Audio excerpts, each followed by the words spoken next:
¿Cómo estamos, mi gente? Aquí está su compa Chino. Another episode of the No Way Podcast. Today we have my cousin Cynthia as a guest. Cynthia, how are you doing today? I'm alright. I survived the week, pero aquí estamos. Okay, para la gente que no te conoce, introduce yourself to everybody watching. Para las tóxicas, on the record, I am Chino's cousin. Porque luego ya después andan que who's that girl, but no, I am Chino's cousin. We are cousins on my mom's side. So mi tía is my mom's sister. And I'll just tell a little bit about myself. Yeah, go ahead and introduce yourself. Yeah, so I'm just going to keep it vague, pero I graduated from Pull the mic a UNR. little closer. I graduated UNR with my bachelor's and master's in social work. So I've been officially a social worker since 2018, but I started doing social worky stuff in 2015. I work for the state of Nevada as a mental health counselor. I am passionate about mental health. I'm involved in the community porque, I have to uplift my community and empower them. And then I'm also involved with the Latino Alumni Chapter. I'm one of the chair members. So I've been doing a little bit of everything, but overall, that's what I do. I'm a clinician and here to support my cousin's dreams too. Thank you, appreciate it. And yeah, a lot of good memories. By the time que las tóxicas te quieren agarrar a golpes at a few places. Seriously, man.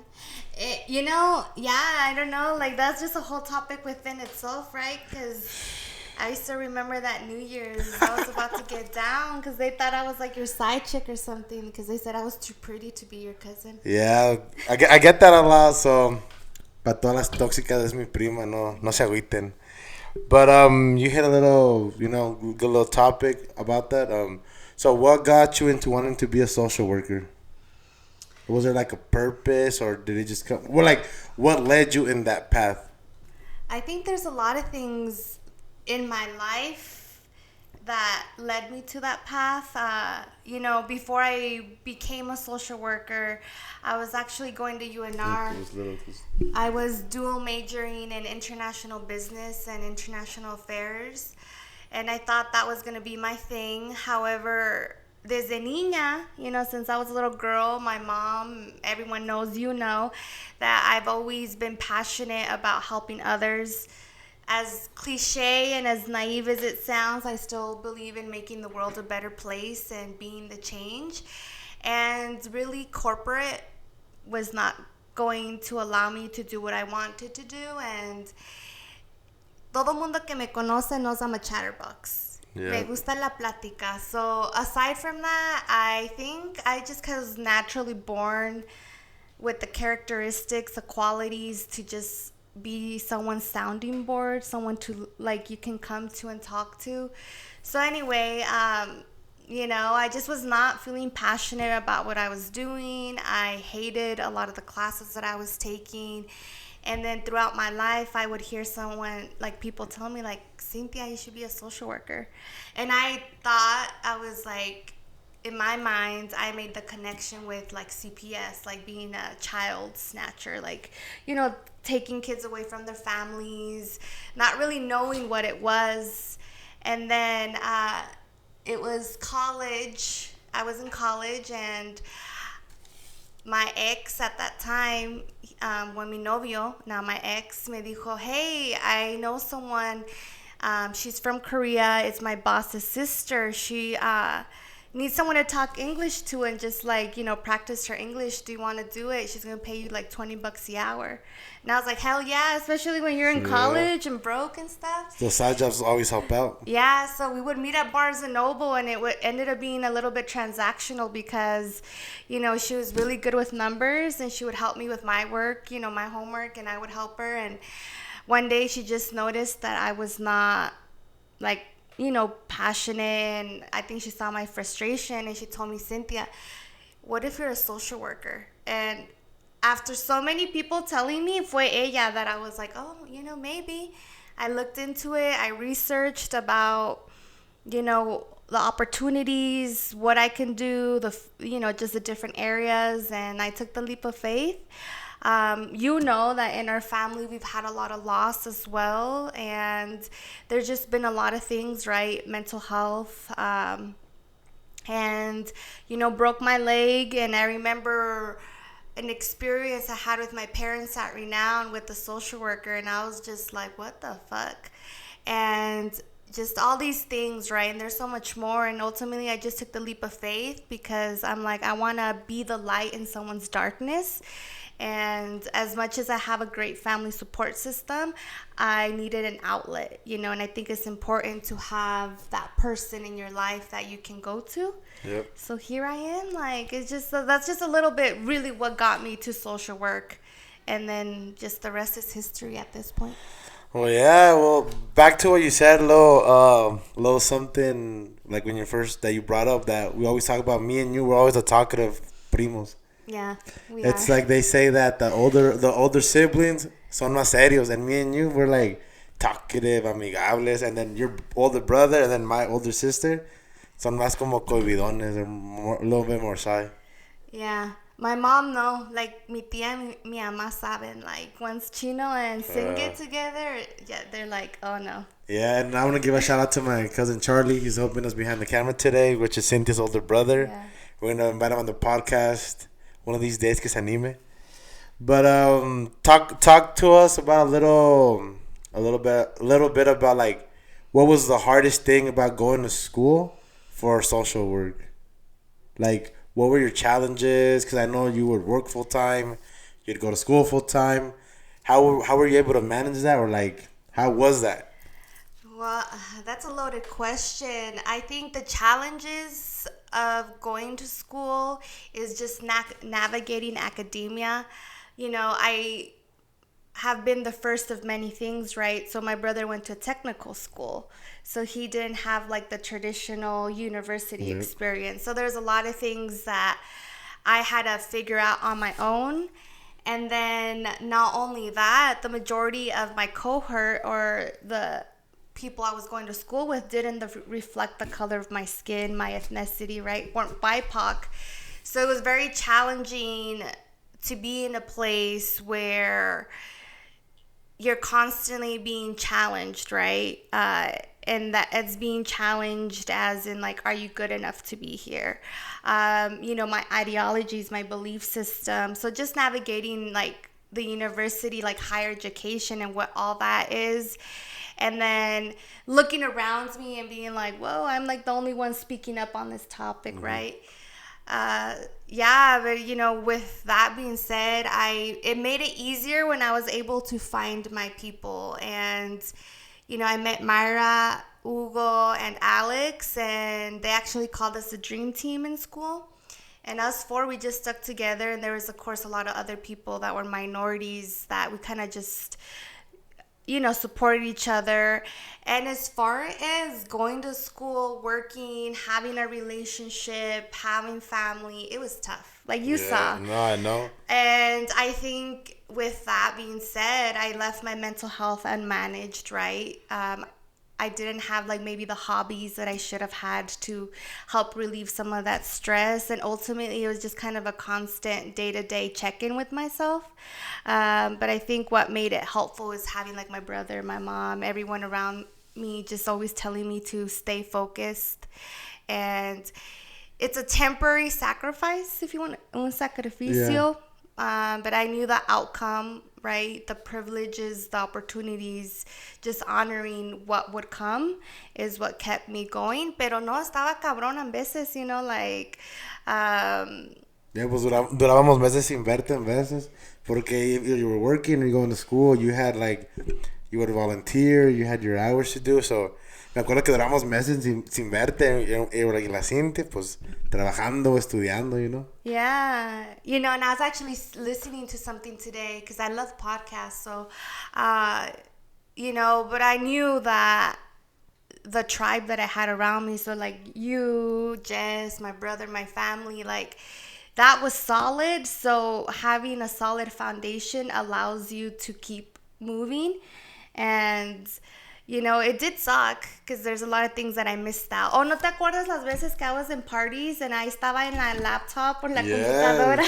And I'm like, no, that's like, that's dedicated partier in a way. Because estaba en la fiesta, and you see sitting on her laptop, mid fiesta, and then nos cotorrea poquito and back to her work. Yeah.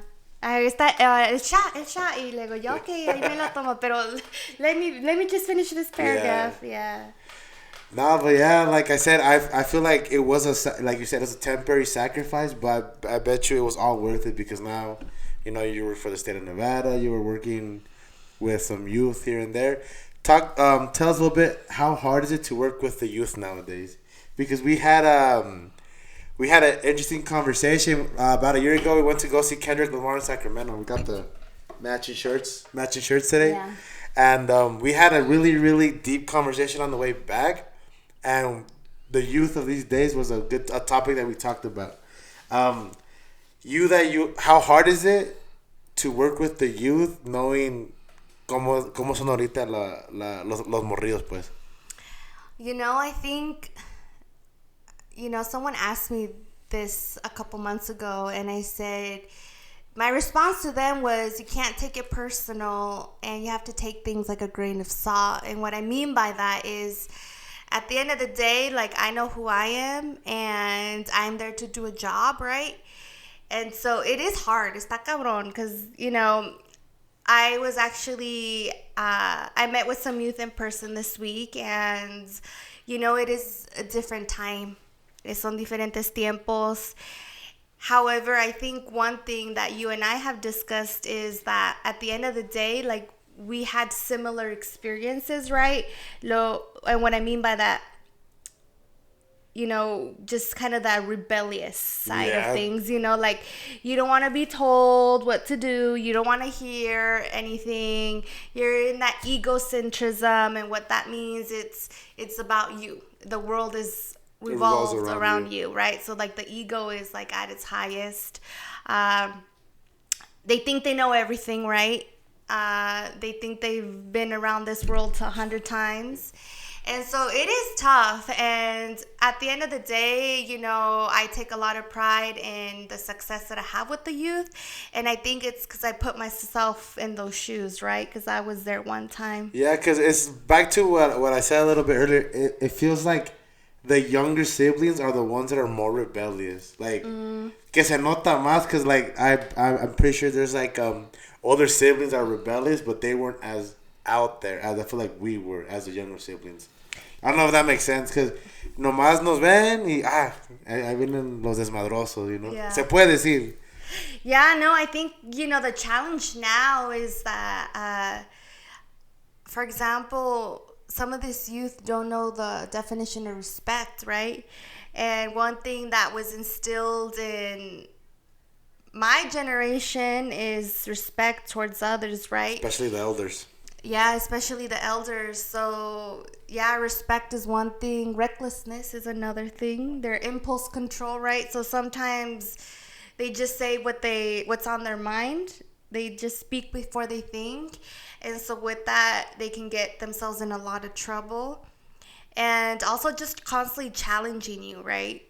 So you can tell them the sky is blue, and they're going to go rounds with you about how it's not, that it's purple. Yeah. But I feel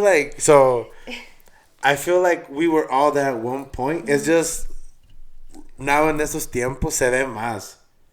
Like, we have a younger cousin que you can't tell her anything. A demon monster. You can't tell her anything because you're automatically wrong.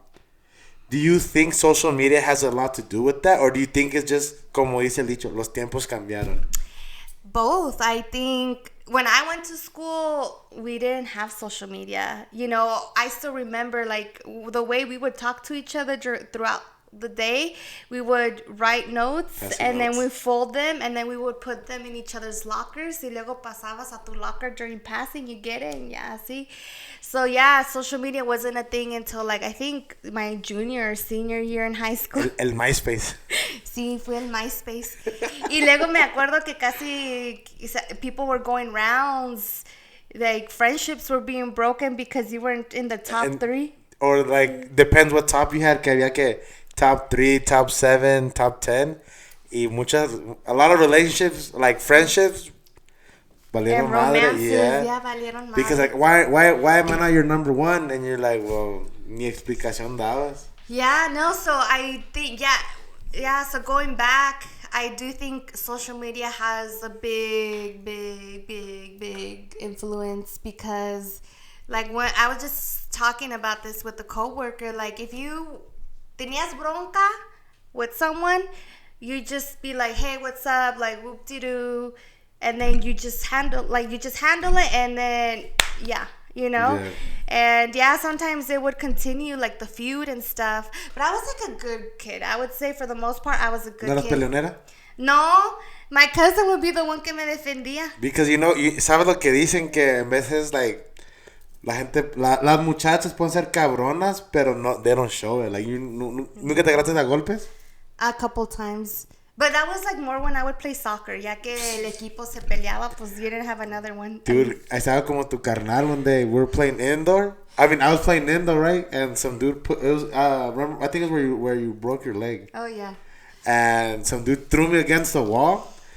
And I don't know how the hell your brother opened the door from the outside in. Y ahí iban a tirar chingazos. I was like, nah, bro, chill. Pero pues son cosas like soccer is like a big problem starter, I think, also with the younger crowd.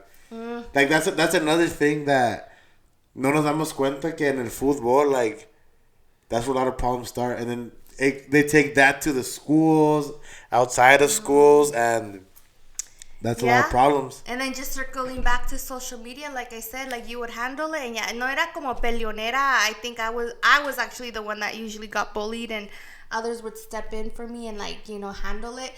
Because I didn't have a voice then. And there was like, stuff that would like kind of trickle here and there. But for the most part, it's like we all like respected school, like we had pride for our school and our administrators and teachers. And, like, no es como ahora. And, and honestly, like it just kind of, se acababa, And then at the same time, ya son otros tiempos. I think that I'm not a parent, so don't come at me.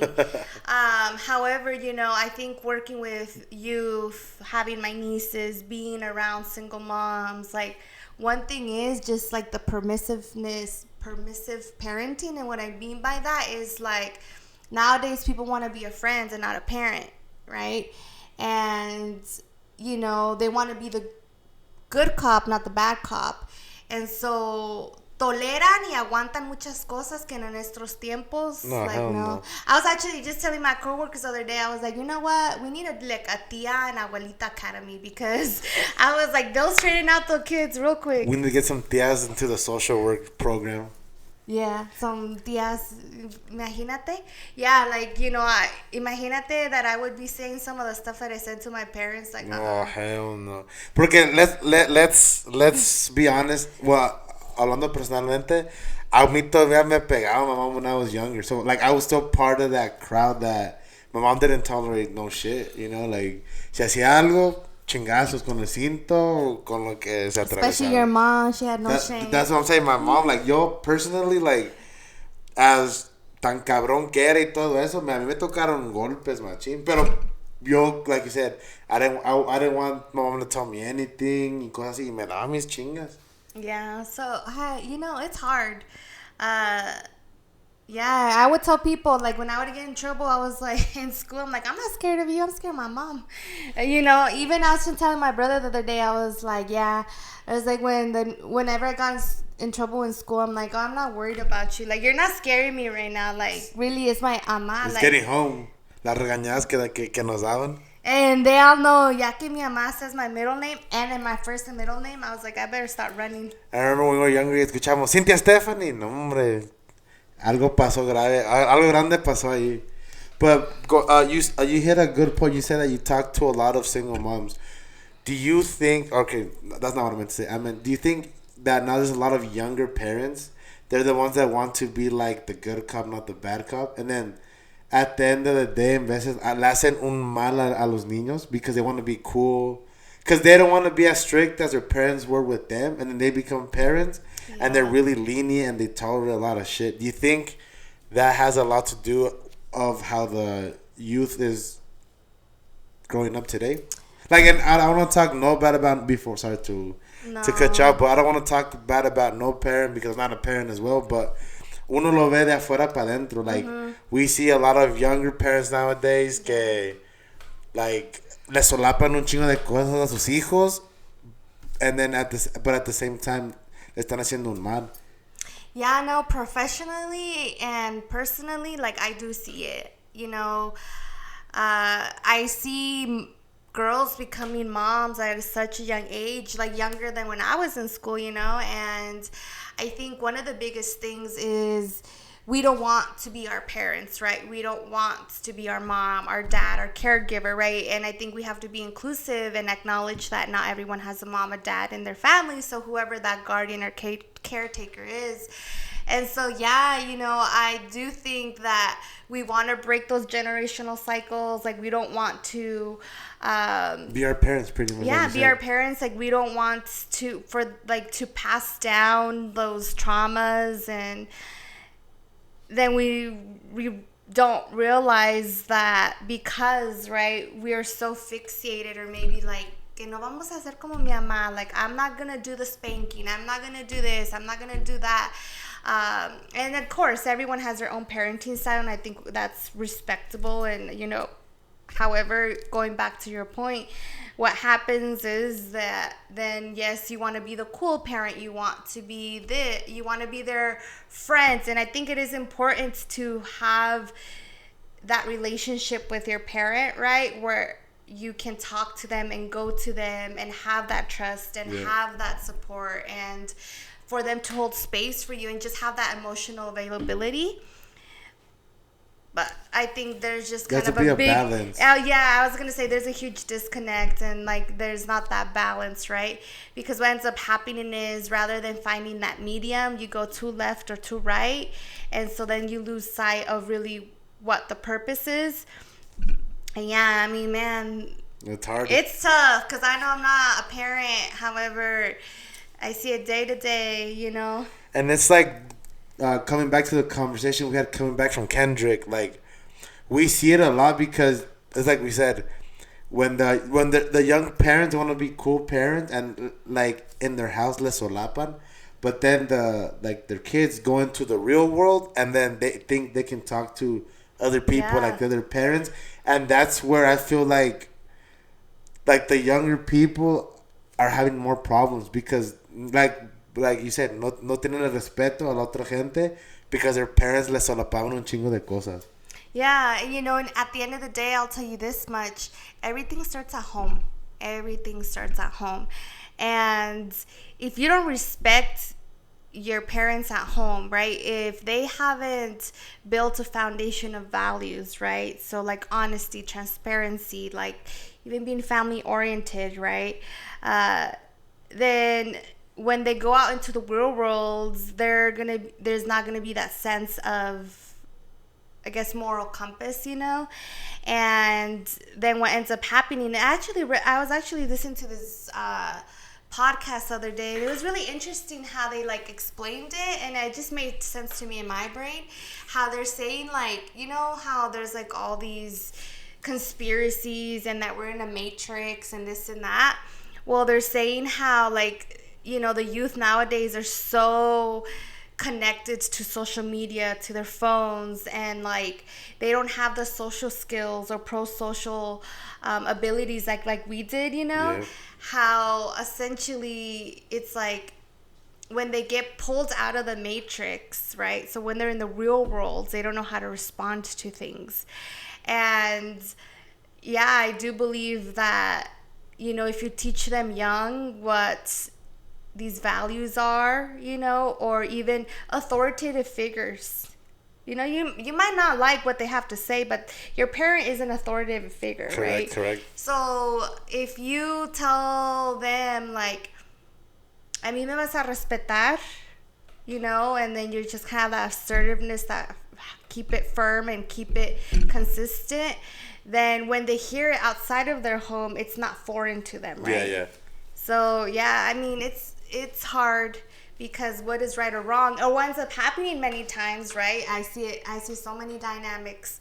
Es que at home they don't get taught these things, right? But then within their school, or if maybe they have a therapist or an advocate or whoever is that person for them, les empiezan enseñando esas cosas. They start teaching them those things. So then when they come home and try to, use their coping skills or use their communication styles, things like that, then like the family's like, aquí no con tus cosas, And we went to the little event you guys had for the UNI alumni about like 2-3 weeks ago, and that was a topic that really interested me because es como dice, it's sometimes really hard as like a younger Hispanic person to come home and talk to your parents or try to get them to understand, like, por ejemplo, que dicen que, pues no haces nada en el trabajo, but at the same time, like, you don't know what to do for work. So that really caught my attention, and then I had you ask that question for me, like, as a younger male Hispanic, it's really hard to talk to your parents about feelings and all that shit. Yeah, and I don't like that shit. I think that there's a lot of toxic cultural beliefs and traditions that we have embedded into like even me, like I am a part of that. It's like men, and this is men across all ethnicities around all parts of the world. Like, you can't show emotion, like, suck it up. Why are you crying? Like, men don't show dirt. Like, there's so many statements I'm sure, like, men that are gonna watch this have heard. Toda la raza. Yeah, and so I'm proud of my heritage, of my roots. I'm Mexican American, first generation, and we're hijos de inmigrantes. Mm-hmm. However, there's a lot of things that early on, I think this is also kind of the rebel in me that I started questioning. And yeah, I mean, I don't want to say culpa, pero I think there's a lot of responsibility within our culture, right? And our community que seguimos, we continue to perpetrate those beliefs into people's minds. I feel like it's really hard to let go of them because desde morros we're used to, like, especially us, like me and your brother were talking about the other day. It's really hard for, like, the Hispanic males that grew up with their mom because their dad was always working. Mm-hmm. Like me and your brother were talking about the other day because it's true. We didn't grow up with our dads. Yeah. None of us. Because our dads worked at the same place at the same time. So as males, we got a lot of, like, how can I say, like, we got, like, a lot of, like, feminine traits because we grew up with our mom. Mm-hmm. Monday to Friday con la mamá, sábado con el papá, el domingo porque tenían que trabajar temprano with your mom. Mm-hmm. So it's really hard, and now growing up, and you're like, damn, it's true, because a lot of people are like, no, es que tienes que ser más hombre que la madre. But like, dude, like, I understand, pero obviamente si te crea tu mamá va a ser muy diferente. Yeah, it's really interesting because I know, aparte de, my brother and yourself, like, I know males, who have grown up with females surrounded by them, and there is a different, like, it's just different, Yeah. Porque ya sabemos el machismo. Lo que yo digo, no. Like, yo soy el que mando, and so it's, ya estamos en otros tiempos, I think that's important that we support our men, that we allow them the space to be vulnerable, to show emotion, because at the end of the day, we're all human, right? And I love emotions because emotions are not a love language. Maybe for me they are, but they're a language, right? Emotions speak to you. So if I'm feeling sad, like, what is it telling me? Like, what am I not taking care of, right? And so I think that we just have to normalize, like, people having emotions and feelings. And it's so weird to say, pero it's so true, right? Because how many times have we not heard, ya vas a empezar? Yeah. ¿De qué estás deprimida o triste? Y es más en la cultura hispana que pasa eso, because we've seen it happen. Ya vas a empezar. Or like my mom's favorite thing, ¿qué nalga te lastimó ahora? I'm like, It's not even that. Like, what if I just had a rough day at work? Because Yeah. I do customer service, and dude, a veces la gente ya te enfada, and you're like, bro, like. Yeah, you get fatigued. You get mentally fatigued. Yeah. A lot of people tell me they're like, dude, you didn't even do anything. You just sit down and answer phones. I'm like, yeah, dude, I do. But at the same time, you have to understand, dude. You get te cansas mentalmente dealing with people on the phone. You know, it's like in there, and I believe this because I'm all about like auras and energy, and people like there's some people that are like energy vampires, and what I mean by that, like they just suck the energy out of you, and sometimes like you feel like boom, you hit a brick wall just with one person, and yeah, like you know, I think a lot of people, even within my own family, don't understand what I do because there's like. Y esta de que se cansa, she's in the oficina all day, nomás hablando con gente, blah, blah, blah, da, da, da. And I'm like, well, you know, we put so much value on physical health, right? But we don't acknowledge part of it. The psychological, the emotional, the mental, however you want to put it, you know? And I tell people, I was like, I remember this, ahorita que estamos en esta plática, someone, no voy a decir nombres, I remember was like, ¿y tú de qué te cansas? Like, looking all pretty, like, in your dress clothes, like, all business, this and that. Like, I don't know why you're saying you're tired. And, you know, this, siguieron con sus cosas. And I'm like, do you really want me to tell you what I just was doing, like, 30 minutes ago? I was talking to someone who had thoughts of suicide. I had to talk to them and tell them why they're worth taking up space. I had to talk them out of not literally jumping off that bridge. I was like, yeah, so I had to talk to someone who had just attempted suicide, was not successful, and still wanted to end their life. And, you know, telling them like you're worth it, like being with them, holding that space. I still remember habían bandages on their wrists because they had cut their wrist. And I remember at one point I was looking down because they were like picking at their at the bandages, and I could see like I think maybe one of the stitches had ripped, so blood was starting to like seep through. And I called the nurse, and I remember when I told them that, they just stayed quiet.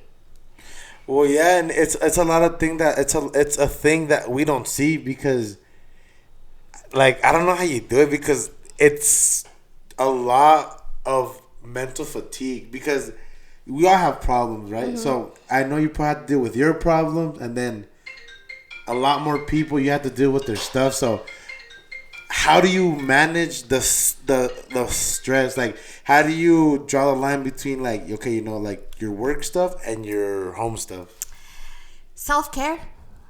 You hear it all the time, and I think self-care is more than, aunque I do it sometimes because I think there's self-care, you know, pero self-care, you know, taking care of my mental health, my physical health, my emotional health, like burnout is, and that's, you know, going back to the charlas y chelas with the Latino chapter, we talked about burnout, compassion fatigue, stress, and it's also just having the self-awareness to know yourself, you know, like your body will talk to you first before anything else, you know? And so this is a journey I've had for a long time, understanding my body, right? And what it's what it's telling me and talking to me. And it is very difficult. I'm not going to lie. I'm not the best at it. Even though I'm a mental health counselor and I'm a clinician, like, yo, we're like, it's almost just like you know? You're human. Yeah, like I tell people, I was like, at the end of the day, when I clock out, I'm just like you know? Pero sí está difícil, you know. I think, A, I went to school for this. B, I'm passionate about it. And it's just like understanding boundaries, understanding this is my job, this is my personal life. But whoever says your personal and your work life doesn't mesh at some point, it's a lie. Yeah, because, like, there's probably times when you're like, I'm going to clock out. But something that happened at work, you have it in your mind for a few days. Like, let's say, te pasa algo el viernes, you might be thinking about something that happened to you. You might be thinking of that Saturday and Sunday. Yeah. And ni puedes descansar and you have to go back to it on Monday. So I feel like that's a very hard part that a lot of people might not be able to handle because like you're human. You have feelings. You have emotions. Yeah, I used to hear people tell. Well, I used to hear, like in conversation, and then people would tell me, Cynthia, I have to be wired a certain way. So, like I have worked in psychiatric care, and so an insane asylum, el hospital de los locos, however lo quieras Como le poner. dice la raza, que el hospital de los locos, el manicomio. Yeah, el manicomio. That's my place.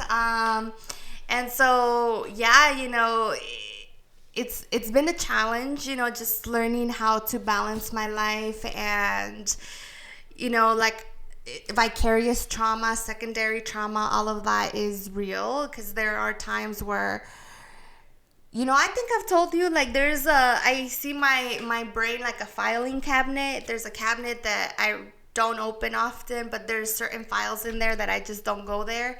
But yeah, there's times where I've had like nightmares or I can't sleep because something at work was, not too long ago, I've lost some of my clients to gang violence, to suicide, to domestic violence.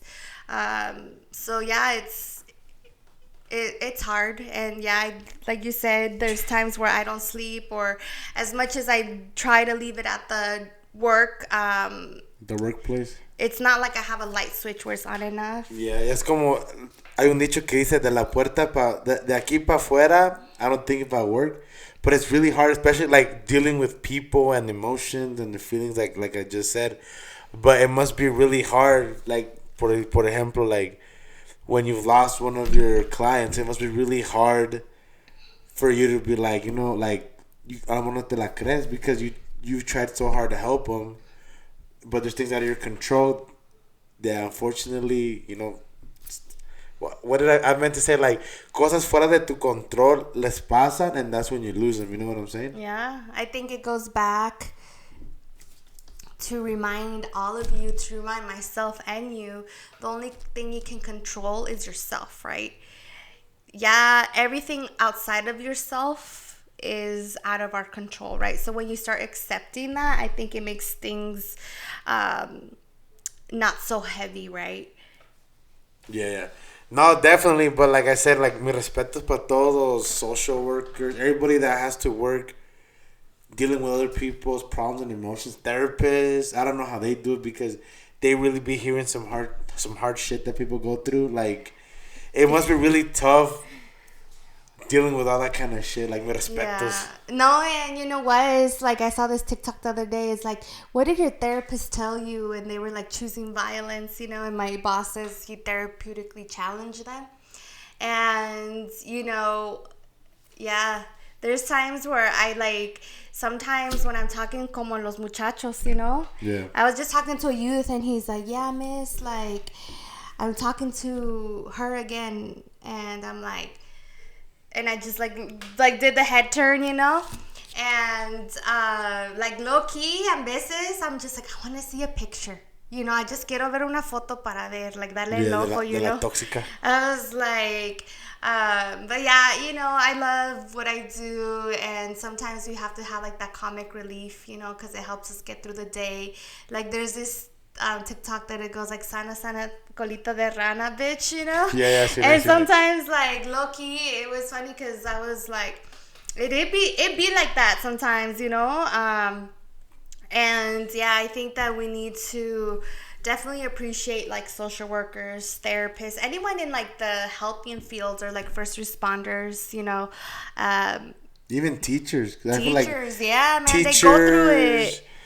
Teachers are, I feel like in the States, or I don't know if it's worldwide, but I know in the States que es un trabajo that a lot of people unappreciated a lot. Mm-hmm. Like, we don't understand how big teachers are to our society because you said it like a few minutes ago. Sometimes teachers are the ones that instill stuff to students that they don't get it at their house. Yeah, and it's sad that a lot of teachers sometimes, like they really want to connect with you, but they don't give them their place. Like, it's really sad to say because I've seen it growing up. I remember I had a lot of teachers that were always there for like if you need anything, we were there. But I knew like on their personal life, they were struggling. Pero ellos ahí estaban que, que there was out of 7th grade science teacher that she was going through it, pero si tú no tenías de comer, dude, ella compraba like cajas de maruchas. And like she would sell them, but she knew sometimes like we didn't have money, but we were 7th graders, And te daba una sopa y eso era de su bolsa. Like the school didn't les valía madre. And it's sad to say that all those teachers that really try to do good are really unappreciated sometimes, and they're really unappreciated, and also by students que les faltaban el respeto machín. Yeah, I worked at a school for 3 years, and yeah, there'd be days where I'm like, man, like they're testing my ratchet because, I would see how, obviously being a staff member myself, I knew some of the teachers more personal, like on a personal level, and they would go above and beyond. They saw the students as their like own, right? Yeah. And it's just they are undervalued, underappreciated, and unfortunately now, like a lot of parents or caregivers, they see school as like, oh, you're babysitting my child, right? Teachers don't have time to be babysitting, disciplining, and doing everything, right? They got their degree to educate. However, there's times where they're so caught up with all the behaviors and people just not listening, being disruptive, acting like a fool, that that's what makes me mad, because there are students right there that want to learn that, and so you're impeding other people's learning just because that one student doesn't want to shut up, or they want to shut up, or they don't want to like respect the teacher. Yeah, I mean, there's just so much, I think, with this day and age that breaks my heart, because and I think this conversation or this topic that we're talking about goes back to like the whole younger parent situation, because like if a teacher tells a student something, like if they try to correct them like under what the teacher could do, and the student tells their parents, the parents are gonna come back and they're gonna be like, hey, you can't be talking to my kid like that. But at the same time, like they have to, like tampoco las maestras se van a dejar. They're gonna do what they can on the boundaries that I'm assuming that they give them, but at the same time, like a lot of parents también la riegan, ir a reclamarle a las maestras or to like all the schools when their kid gets like a detention, or cuando les llama la atención, pues. Yeah, some parents come in hot. I remember some parents would come in hot, and I was like, I remember one parent came in just hot, and she was like, rayando madres, this and that, and I just looked at the mom, and I looked at my coworkers, and I was like, I'll handle it, I got it, don't worry. And I went, I was like, yeah, ma'am. I was like, my name is Cynthia Nunez. I am the social worker here. Is there something that I can do? And she's like, wow. And I was like, when you're ready to talk, I was like, I will be here to help you. I was like, it looks like you need to take a moment to just regroup. So I would encourage you to step outside the door, take a moment to regroup, and when you're ready you can come in. Unless you're ready now, then yes, we can talk. And so I think what happens a lot of times, and we were just talking about this, weren't we, is that right now, like, I'm gonna sue you, and there's so much liability, and so there's like, we want to bubble wrap, right? And so we overcompensate for discomfort and so many other things. And so sometimes you just need to meet them where they're at, right? And that doesn't mean you have to get to their level. That just means you meet them where they're at, and you just have to be firm. And you have to diffuse the situation. And diffuse it, And the thing is, like, it's true, there's always 3 sides to the story, right? And most of the time the parents only know one side, and then once they get to know like everything else, then they're like, they have that oh shit moment, like, oh yeah. And you could tell they get embarrassed sometimes. Or you have like the parents where like you have all the receipts, right? And they're like, oh, it wasn't my kid, my kid's incapable. And I'm like, oh, really? Because the screenshot right here, the video shows the complete opposite. So there's also like that denial, right?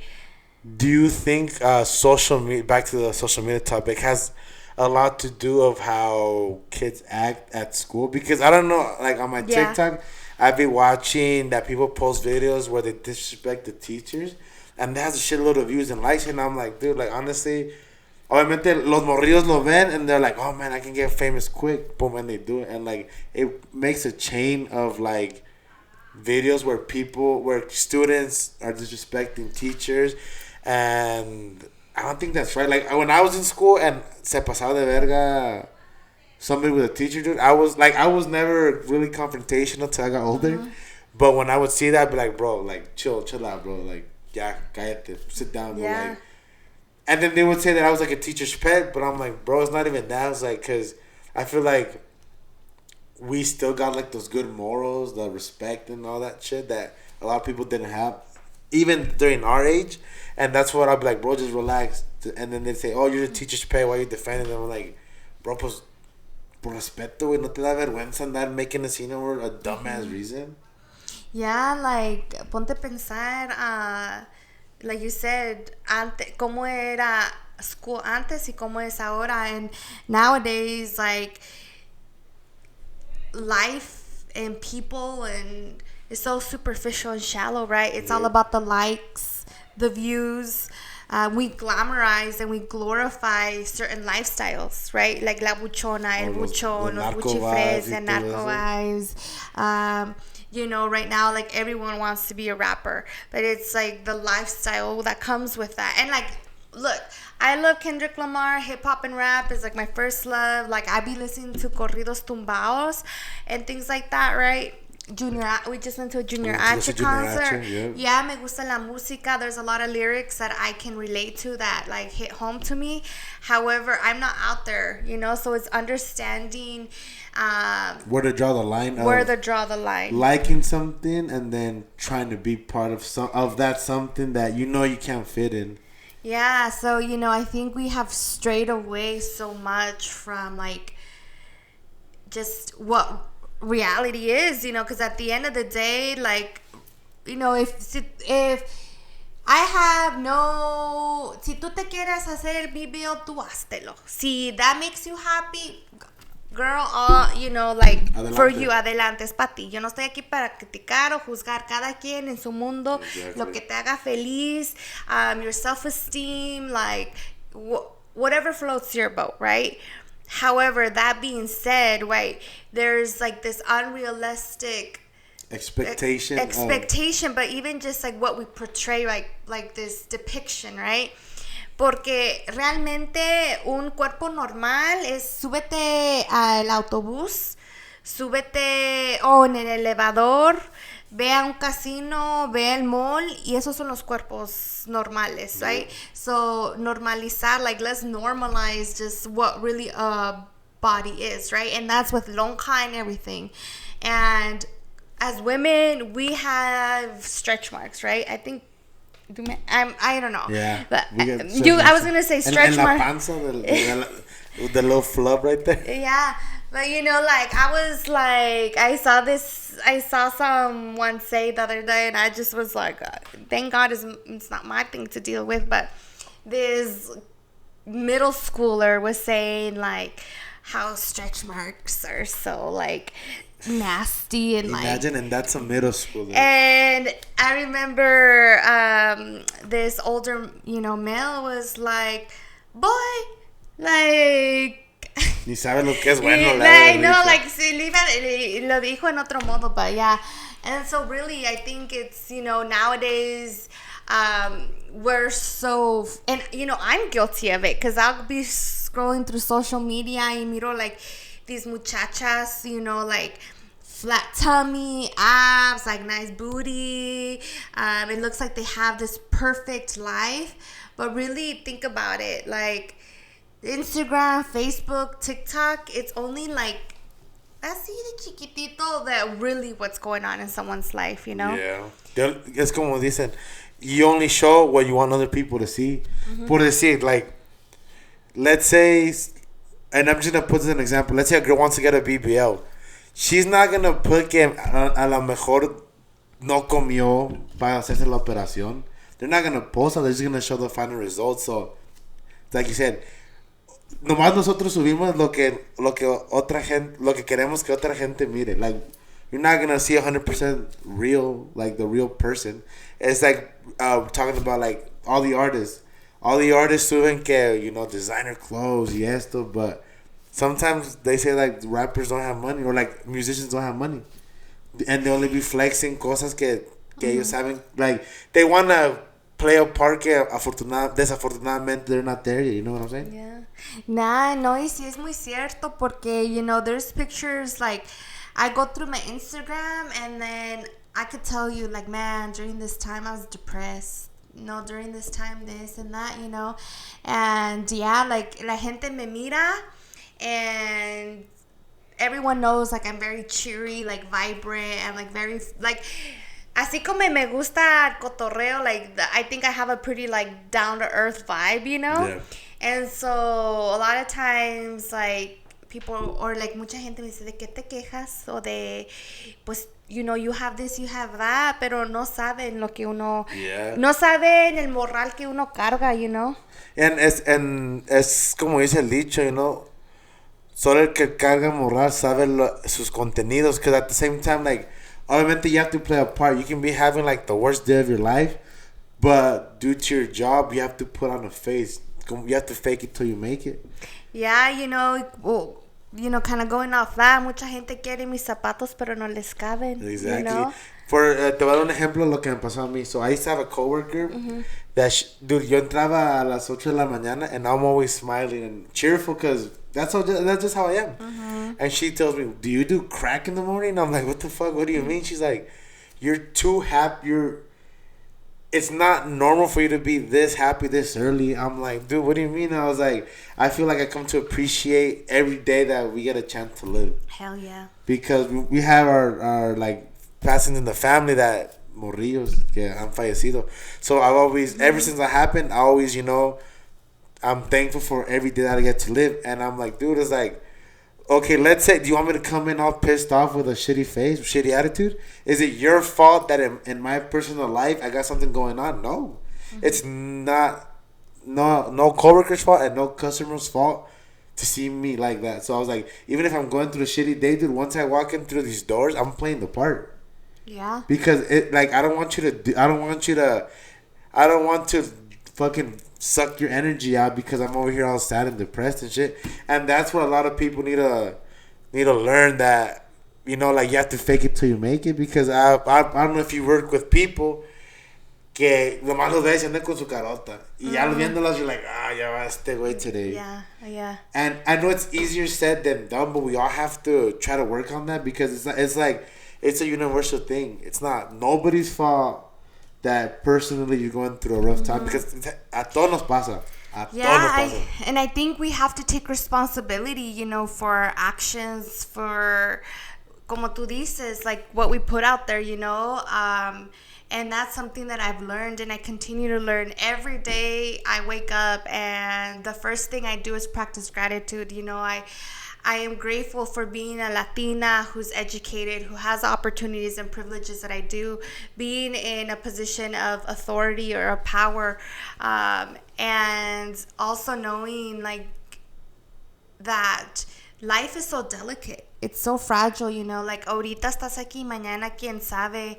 And really, I think working as a social worker, traveling internationally, like, as Americans aquí en los Estados Unidos, like, we're entitled as fuck. I'm just going to put it like that, Porque yo he ido a otros países and I'm like, man, this is like my vibe right here, because it's just like who I am.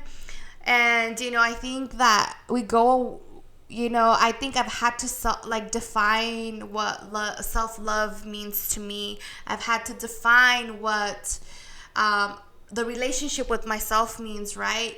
And when you're hurt, right, and you don't deal with your stuff, you continue to hurt others, right? I think it's so easy to point at other people than look at yourself in the mirror and say, like, I accept myself as I am. And that's just hard, And we project right? So I might be feeling like crap, but I'm not going to say that. So I'll be like, Chino, why are you so mad today? Damn, like, So, yeah, I think that we have a lot of responsibility to ourselves and just to humanity, right? To work on ourselves and, work.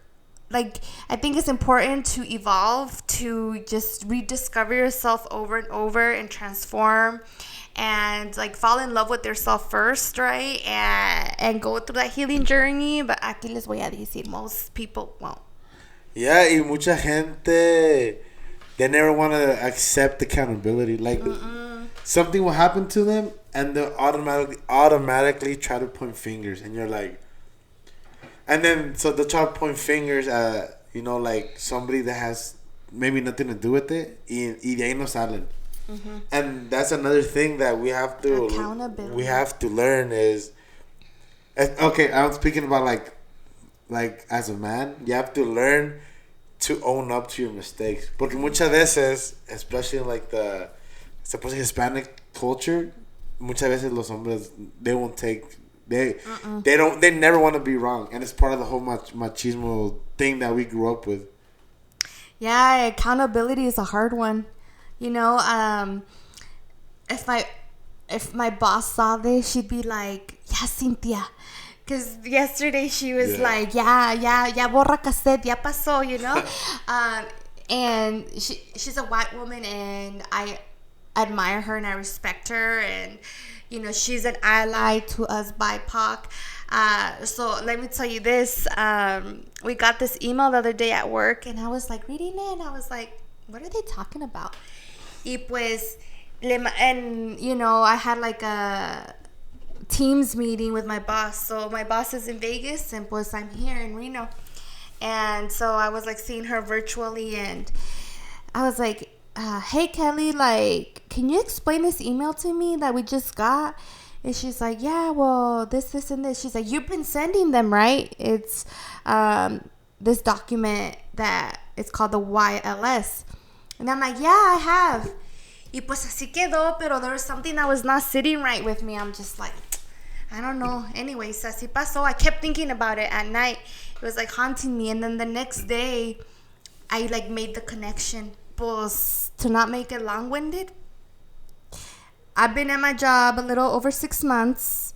This document that I'm supposed to send every week when I get a new case, I have not been sending. No way. And so, no way. And so I was like, fuck. That's the thing that went through my mind. I was like, fuck. I was like, I'm going to get fired. I was like, and just like that inner critic, like over here, thinking the worst, catastrophic. I can't even say that word. Catastrophically? Yeah, like thinking like catastrophic. Oh, catastrophe? Stuff. Yeah, like, pues, ya dije, ya valió madre. So, like, I was like, no, me puse my big girl pants on, and I sent my boss a text. I was like, hey, do you have a moment to talk? Yeah, and I like started explaining to her everything. But I took accountability, for my mistake, for the oversight, because it was a genuine oversight. Somewhere in the midst of my training and this and that, I just like se me cruzaron the wires. One of the psychiatrists that I work with, he's like, yeah, the wires got crossed. I love that. Because that's just like my new thing. My wires are crossed. Ya se me cruzaron los cables. And yeah, so I took accountability, and I told my boss, look, this, I was honest, I was genuine. And she's like, no, it's cool. Just, send an email, this and that, fix it, take care of it. Y así quedó. And the fact that I took accountability, that I owned up to my mistakes, and I was like, is my action that caused this, Y pues así, y ya quedó, and my boss is like, no, this is not like the end all be all, like, you're good, Y de hecho this week I was like, because we have to do audits, and I was like telling the clinical team, I was like, hey, just by the way, I was like, see, if the wirelesses are in there, speak on my end. I was like, on my case, es por esto. And they like all looked at me like, cause they're like, ya pasó. You're like, we get it, okay. Ya pasó, el trauma ya pasó. But accountability is so important, cause people don't up to it, and it's so hard. Yes, it's also like the way that I've seen is con gente más grande y más con like los morrillos también. Yeah. And I'm just like, cosas nunca van a cambiar, but why does it have to be that? Why does taking a responsibility or, like owning up to your mistakes, why is that that never changes? Pasa de generación a generación que, como te digo, los mayores nunca quieren estar equivocados. Así soy. Y los menores tampoco, pues vale madre ahí. No, you and I were almost throwing hands the other day. When? We were so mad, and I actually texted Teresa, la chiqui baby, and I was like, yeah, Chino was mad. Saludos a la Teresa.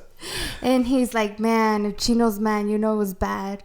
When? Apenas that we had the fiesta here. Oh, When we called her out on like her attitude, she didn't take accountability for her actions. Yeah. Oh, so the following day, like I kind of told my aunt cómo andaba, and dude salió en chinga to defend herself.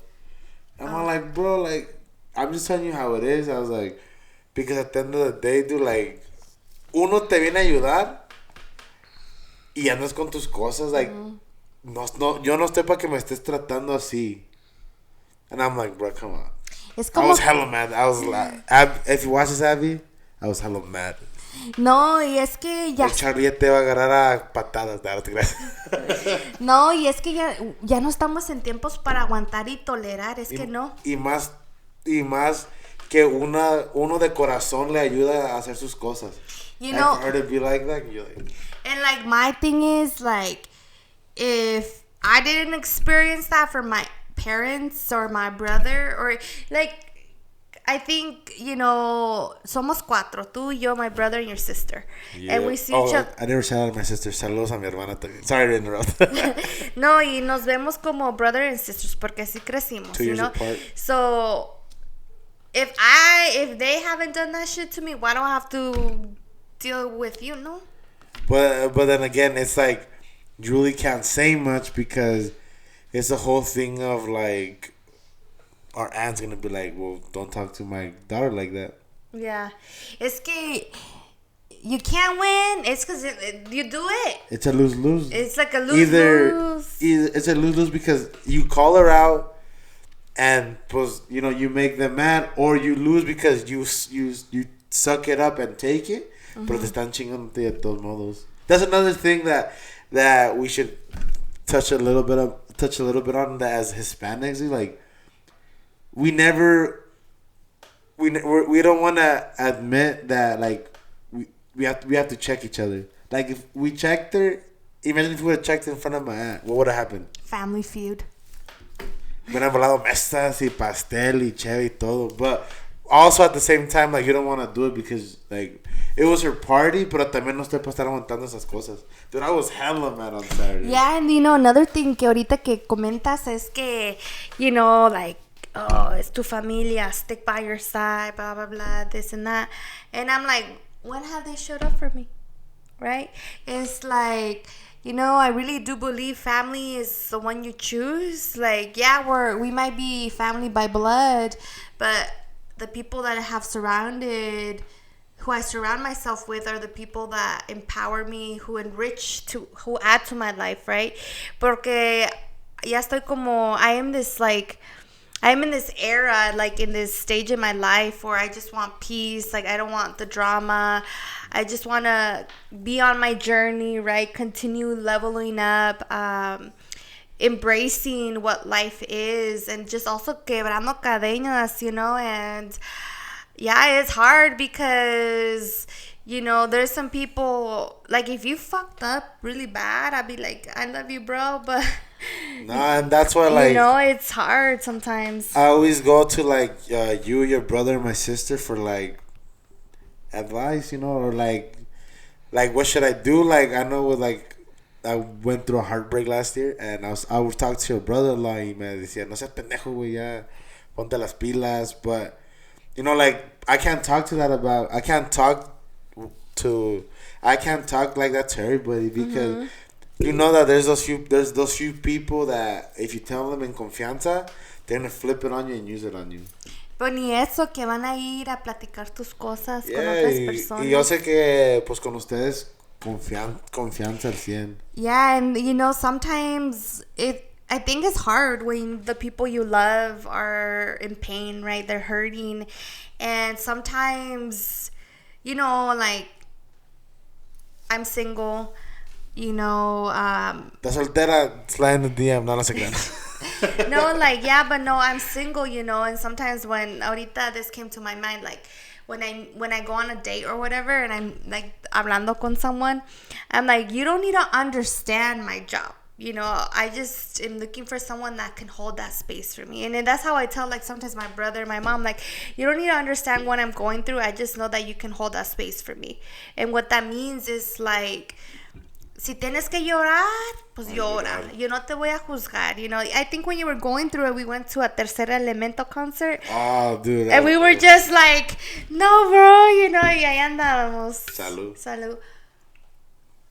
No, la neta, ese baile was like 2 months after it happened, and I was tough. I was feeling it. Like, I remember la arrolladora, I was playing and estaba sudando, but there were some tears in there, and I'm like, and it's cool because, como dices, like, yeah, I was like down bad, but I had you guys with me, so like it was like a downer but an upper because I'm like, I know I can always count on you to be there for me. And it's like you said, I see you guys more as my older siblings than my cousins because, dude, desde morros we always nos hemos criado juntos.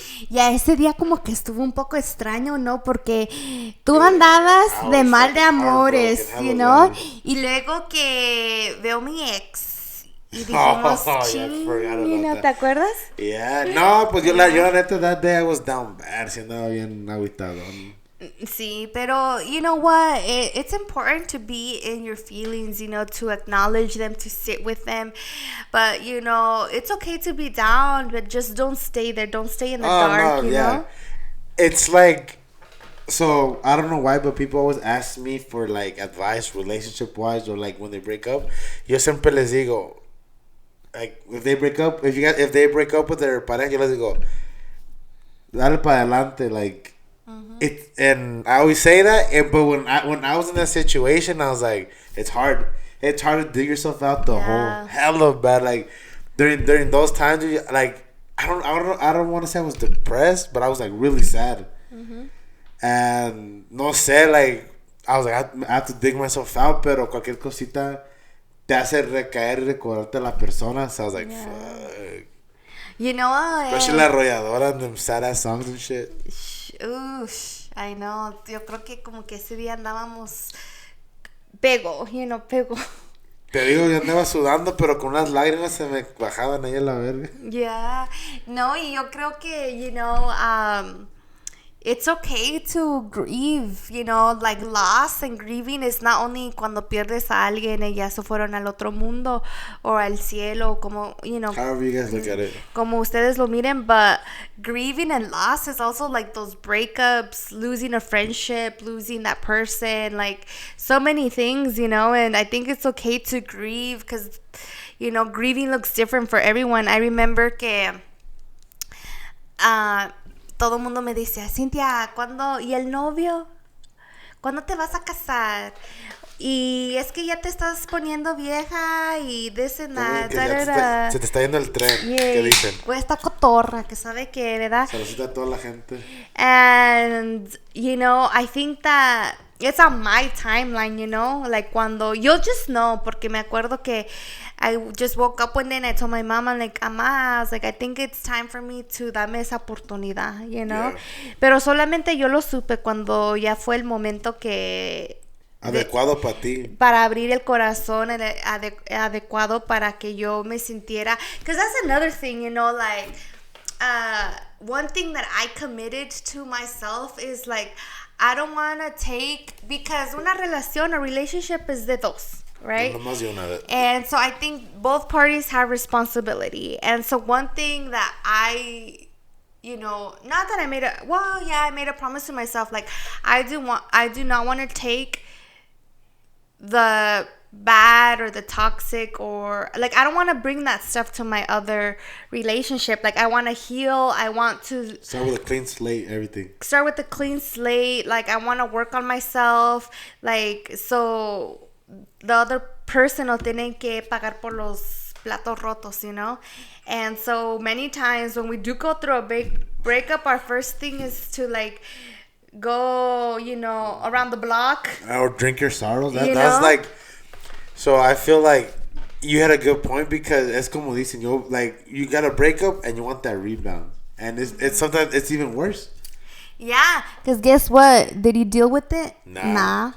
You just tucked it away for a little bit. Yeah. I know that I don't know how people feel, but for me, when I went through a breakup, I was like, you know what? I used all of that, and I'm like, nah, I'm going to focus on my career. I'm going to focus on, like, I remember the day I told my mom, nadie me va a cortar mis alas. I love butterflies. There's a lot of connection that I see with butterflies and, like, symbolism. But I remember just when I went through a breakup, mi pensamiento fue like, no me voy a enfocar en my career. I'm going to spread my wings and I'm going to fly, and I'm going to use all that fuel because I'm going to get revenge. And like, revenge, not in like that, like, crazy psycho way, but I was like, I'm going to glow up, I'm going to look good, because cuando tú te sientes bien de adentro, then, like, energy, I think, and just how you feel on the inside it's radiates, and you're gonna attract that positivity that you're radiating. And you made a good point there, because I don't know how you look at this or how you think, but muchas veces we go out and try to look for a relationship y nos vamos metiendo en relaciones que no son, like, you're not compatible with the person, instead of chilling back and letting the relationship find you. Yeah. That's how I think, because no sé, it's like de un tiempo, like, even before my last relationship, that breakup, I always thought to myself, like, yo no voy a buscar una relación. Yo quiero que pase, because I feel like that's how if fluye mejor, pues. Ya va a llegar a su tiempo. And then also right now we have like super like we said, we have super high expectations because of social media. Mm-hmm. Like, no quieres una gordita que porque tuvo un video, o no quieren un gordito porque quieres un flaco mamado, cosas así. Y muchas de esas veces it's bad, because no te enfocas en los sentimientos de la persona. Mm-hmm. Te atraes en el físico. Yeah. Okay, we all do it. We all look at the people's how they look, but that's I feel that's a red flag that all humans have. Yeah, it's human nature. And whoever says they don't, they're fucking lying, because the first thing, so like, por ejemplo, if somebody comes and talks to you, you're looking at them walk up to you, and you're already prejudging them. Mm-hmm. And you unconsciously, I feel like people unconsciously do it, because I know I do it. Yeah. ¿Cuántas veces I'm guilty of it? Yo también. Que estoy en el baile y que me dicen, ¿quieres bailar? Y yo, no. Es que vengo con mi primo. No, gracias. Para la otra, me echa la culpa a mí. Or, vengo con el hermano. Whatever that is. Pero no es que, I think it's important for you. I think, para aclarar, I think it's important that you have expectations, And I think that you shouldn't lower your standards, right? No porque... Y muchas veces we do lower our standards simplemente por el hecho que no queremos estar solos. Mm-hmm. We want the comfort of having that person, Pero les voy a decir, the best relationship I have is with myself. Being in solitude and taking myself on dates. No espero que alguien me compre las flores porque yo me las compro, right? And for some men, that is just like too much, right? Pero no, todo empieza contigo. And I sometimes, ahorita que dijiste is a rebound, right? When you get someone else, I was like, that's just a pattern. That's just a theme, right? Because muchas veces you just get someone that's just la misma cloth, you know? Exactly. And yeah, it's hard because I think we are in a, like, como decimos, estamos en estos tiempos where it's all about appearance, or, you know, being a gold digger, like the, oh, you know, like on TikTok. You see, I'm sure you see it all the time, que they took me to Dubai, I got a Prada, Chanel, this and that. A mí me parecen puros scary videos on TikTok. No, no te creas. And for me, it's like, I want a man who has values, you know, who is emotionally available, who holds space for me, because at the end of the day, like, yo, you know, yo me puedo dar muchas cosas, you know? Correct. And the word, like, the way someone values themselves, like, someone's worth will not fluctuate, you know? We're all gonna get old, nos van a dar arrugas, you know? So it's like, okay, what does that person have in the inside? That's what I'm looking at, you know? Pero está cabrón. Because even sometimes... It's human nature, como te digo, Yeah. todos nos ha pasado que... No, even on like on Facebook or on the gram, que they'll send you a message to say what's up, and you'll be like, a ver, let me look at the pictures. And then you're like, oh, like, mira, pues mira, yo estoy gordito, pero, like... No te agüitas. No, pero es que estoy gordito, pero en vez uno también se fija, like, a ver, no, pues, I'm gonna lag a little bit, like, pero if an attractive girl te manda mensaje en caliente, le contestamos como hombres, pero me ha pasado a mí también que, like, they're like, ay, viene este pinche gordito, a ver, and then they get to know me, because sometimes there's girls that confuse flirting with being friendly. Yeah. So I can come and be friendly to you, doesn't mean I want to get at you. And I'm like, bro, I'm just trying to be nice. And that happened to me when I worked at Ross. There were so many girls that would be like, hey, welcome to Ross, que la verga. And then they'll look at me and I'm just trying to be nice. And then they'll be like, oh, it's because you're flirting. I was like, dude, I'm not even flirting. I'm just trying to be friendly because it's part of my job. Yeah. And then so they think I'm flirting, but then, you know, they get to know me like, man, you're cool. I'm like, what? Yeah, I tried telling you, but you thought I was really trying to flirt with you and shit. You know, así. Yeah, it's hard, because I know that there's times where I remember I went on a date with someone and they're like, yeah, you might be a 10, like, personality, da-da-da, but if you're not a 10 in my eyes physically, like, I don't want nothing. And I was like, F you too, you know? Como valen verga los hombres que piensan And así. then I remember later, I went out. I think I was with you. I was at Millennium, I think. And he saw me. He's like, no, like, I'm so sorry. Like, that. Was it the day of Generación, no, 2 years ago? Or was that different vibe? Ya Or was it La Arrolladora? It was La Arrolladora when he came up to you, remember? We were talking about this when we went to see Generación, remember? Oh, yeah, that's true. Y pues sí, you know, like, I think it's hard these days to find your person, right? Because the world is so jaded, and to find something honest and that they're gonna be your ride or die, you know, like, through thick and thin. Because another thing is, like, when things get hard, people are like, toodaloo, you know? Yeah, I can speak that I have, like, besides you guys, I have, like, my circle of friends that I know that I could talk to or whatever, and they're like, they me lo han comprobado. So, like, I heard a saying the other day that says that real friends don't exist, and I'm like, dude, like, They do. I can confirm 100% that they do, and I have three good friends that I could talk to about whatever, and están ahí el chingazo, you know. And it's hard to find that because, so, mira, one I've known since kindergarten. Saludos a mi compa Nestor. Mi compa Ozzy since high school. Mi compa Danny since I was, like, in 5th grade. And they've, like, through our family's past, seen some personal shit, they've always been there for me, and no juzgan. And it's very hard to find people que no juzgan and they try to understand you, but they're there for you. Yeah. Because I feel like when you're going through, like, a rough patch in life, you said, like, you said you just want somebody to be there. Yeah, you know. Feeling that comfort of that person being like, you know what, like, we're here for you. Con eso, en veces, te ayuda a salirte del pinche en el que estás. Know that you're not alone. And yeah, like myself, I know a lot of people, right, acquaintances, and I have friends, but there's an inner circle that not everyone gets the privilege to be a part of, right?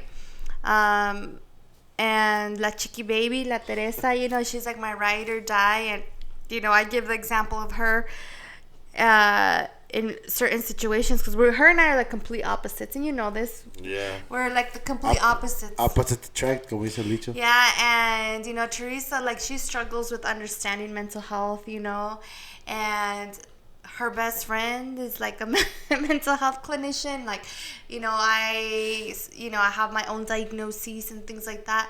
However, even when she didn't understand what I was going through as far as depression or even like suicidal thoughts, things like that, because we need to end the stigma on suicide.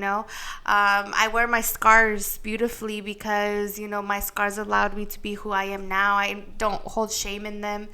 I embrace them, and we all have skeletons in our closet. But man, she shows up with, like, she has showed up to me for me in so many ways, right? Like my graduations, cuando estaba depre, when I have COVID, she left antojitos like in my front door. She's like part of the family, and then I have a few other friends. They know who they are, like, bien o mal, ahí están, like Elizabeth, Myra, and there's a few other friends I have there. But ultimately, like, those are the people I hold tight. Yeah, and it's como, like, hay un dicho que dice, when you find your true friends, hold them and don't let them go. Mm-hmm. And I feel like we relate with that with, like, the friends that we have because, like, they're están al chingazo because you said something a little while back that you said that sometimes family is like your worst enemy because muchas veces han estado mis amigos ahí que en vez que mi familia, and you're like, yeah, no que somos familia. Well, yeah. It's a touchy subject. It is a touchy subject. Luego se van a sentir la luego familia, se sienten, pero I'll tell you one thing, just como Latinos. Who has heard of the lobster effect? I've told you about the lobster effect. I don't remember. Refresh my memory. The lobster effect is, I'm gonna tell you this, like, as a clinician, as a social worker, como tú le quieras poner título, whatever, I have worked with people from everywhere in the world, Pero nosotros los latinos somos cosa. Because bien cabezaduras que somos. Lobster effect is like, when you go to like Red Lobster or when you see lobsters in the tank, yeah, they're all like trying to bring themselves down to get to the top, And the thing is, like, Latinos, we don't want to see people do well because, ¿cómo es la canción que dice Grupo Firme? Es que no quieren tenerlo, nomás no quieren que tú lo tengas. Sí, y es que entre latinos hay esa como envidia, like los celos, and es que cada quien es su persona, cada quien se chinga para llegar donde es, cada quien brilla, cada quien es único, like you are yourself. But that's the one thing is like, rather than like showing up for you and being like, congratulations, ya te están mirando como que, oh, you got a new car, oh, let me look at your shoes, or like looking you up and down. Es como dicen en veces uno como hispano, dude, like I don't know if you saw what's going on with Eric de Codiciado and JOP, that they're beefing it because of the styles. Es como dicen, desafortunadamente el peor enemigo de un mexicano es otro mexicano. Y eso sí. And I think it applies to all Hispanics, but en este caso te voy a poner eso de ejemplo que JOP, Eric de Codiciado, they have their beef over. ¿Qué pasó con lo de Peso Pluma y el JOP también? Igual, fue lo mismo. Y luego lo con el Nata y todo. Like, y es que, there's been people that I've admired. I'm like, #goals. And then I'm like, I see their true colors. And I'm like, no.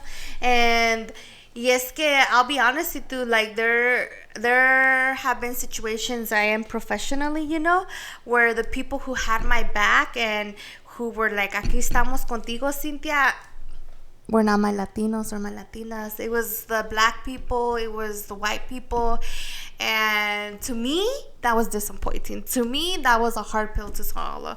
And to me, I was like, damn, that's how it's gonna be? Okay, pero...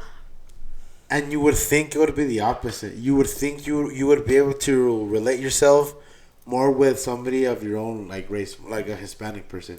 Yeah. Y en veces, pero como en veces te sale al revés, and like a black person or white person will be there for you more than people of your own race. Just because, como ese grupo firme, like they don't want to be you. They just don't want you to have it, or they don't want you to do this, and that. Yeah, and you know, sometimes we're over here doubting ourselves while other people are like, damn, how are they doing it?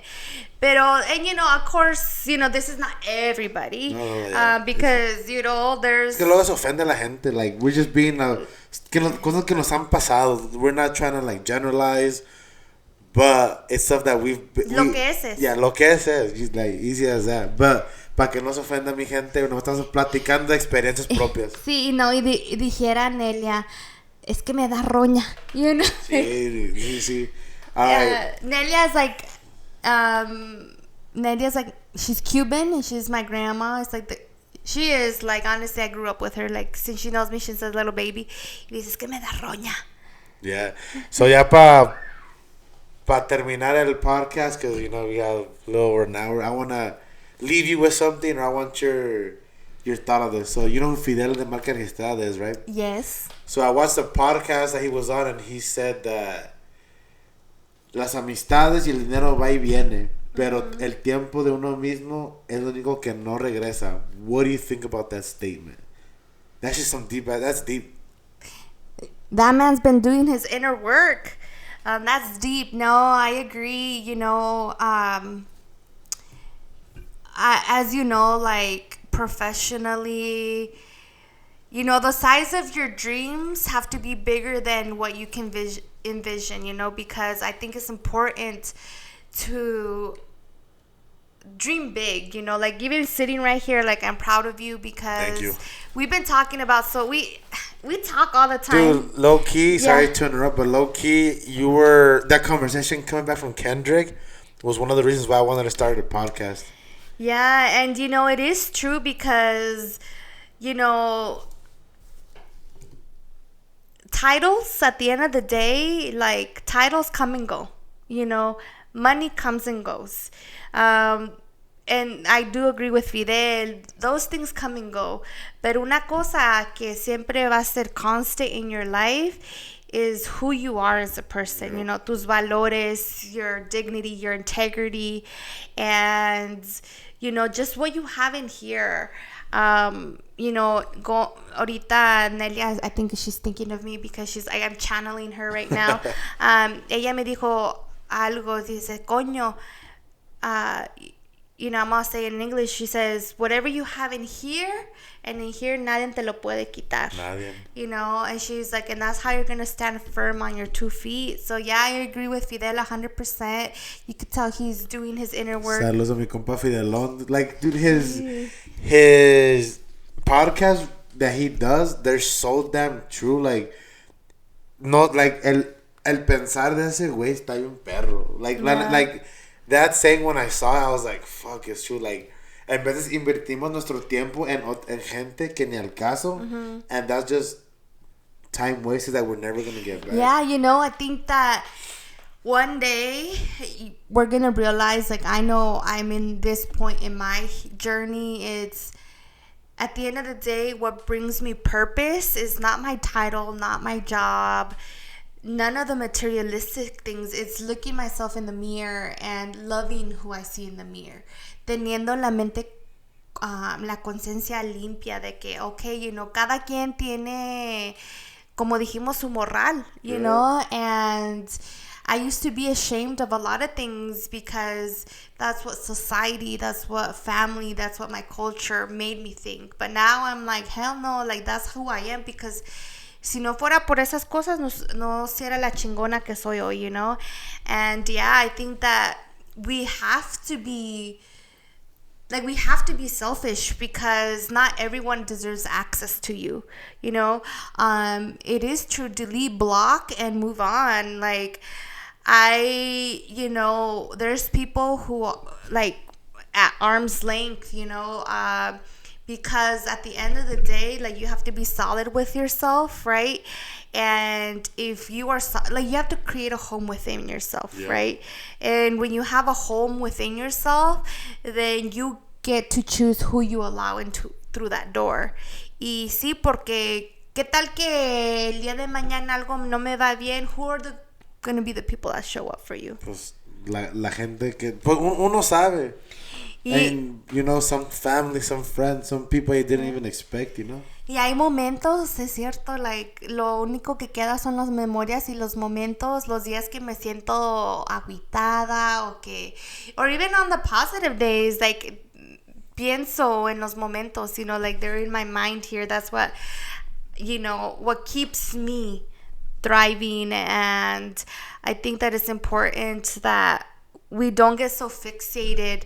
Porque ahorita ya ves lo que dijo este Fidel del dinero y todo eso. Yeah. Pues cuántas personas ricas, millonarias, billonarias, son los más miserables del mundo. Yeah, porque, you know, o muchas veces... llegas al objetivo y no sientes tal vez el entusiasmo o lo que pensabas lo que iba a ser, you know? And so just being okay with where you are. And I think, like, just to finish up, it's true what you just said. Like, a lot of people want to go and they'll do whatever it takes to get there. And that's even abriendo gente that are actually there for you. And then when they reach that goal, they're like... So this is it. But no se disfruta because sometimes, you know, like, you lost your friends because you wanted to, you know, like, for whatever reason, your relationships don't work out because you wanted that goal. So I feel like you have to find the balance of, you know, trying to reach your dreams, but also not blocking people out. Yeah. I was working. This week I had the opportunity to work with a lot of I call them my kids. They're the youth. Yeah. And they're the youth that I work with. And one of them is like, Miss, he's like, can I ask you a question? I was like, yeah, what's up? And we were in, like, doing a forward thinking group. And me and the clinical team was sitting in on the therapist, you know, a group. And he's like, do you think time heals wounds? You know, do you think time heals pain? And I looked at him and I said, we're gonna go with Bob. I said, Bob, I was like, you know, what heals the wounds is what you do with that time. Yeah. It's how you show up for yourself and how you don't allow that to define you, right? And I think that just to wrap this all up right now, you know, something I want to leave you all with is that the journey is just as magnificent as the end goal, you know? So we get hyper focused in, like, this is mi meta, and that's great. It's important to have goals and to have dreams and aspirations, but just be in that journey, right? Because sometimes just being so hyper focused on that goal, you don't see the scenery, you know? You don't see the birds chirping, you don't see this or that. And to add to that, as you have to enjoy, que mucha gente no disfruta el camino. They just want to enjoy the end goal, but not the journey that got them to that goal.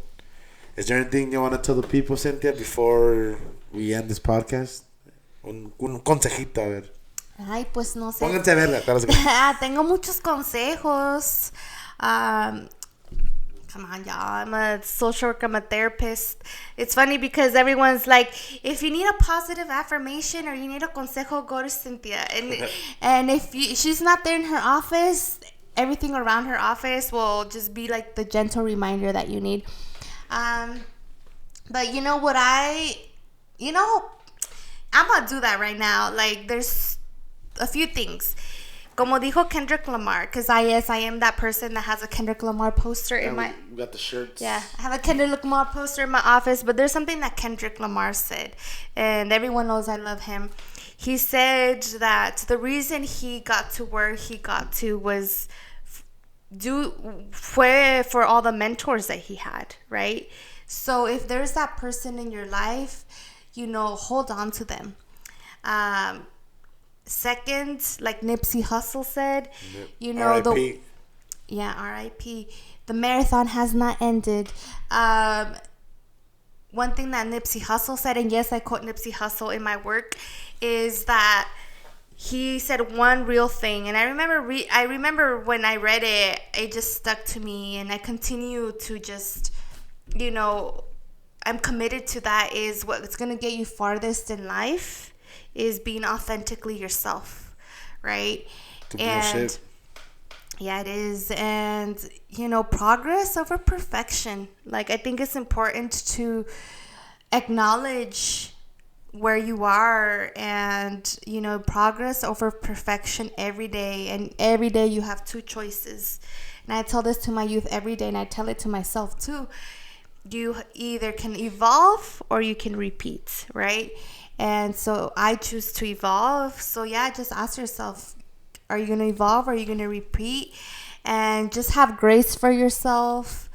And it's okay to struggle. To struggle doesn't mean that you're failing.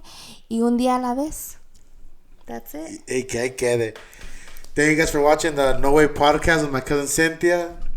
Ahí estamos. Gracias everybody for tuning in. Don't forget to subscribe and like and comment down below what you guys think, and see if we'll do a part 2 because we had a lot left to talk about. Manden sus preguntas because we can dive in. Yeah. Thank you guys for watching. No Way.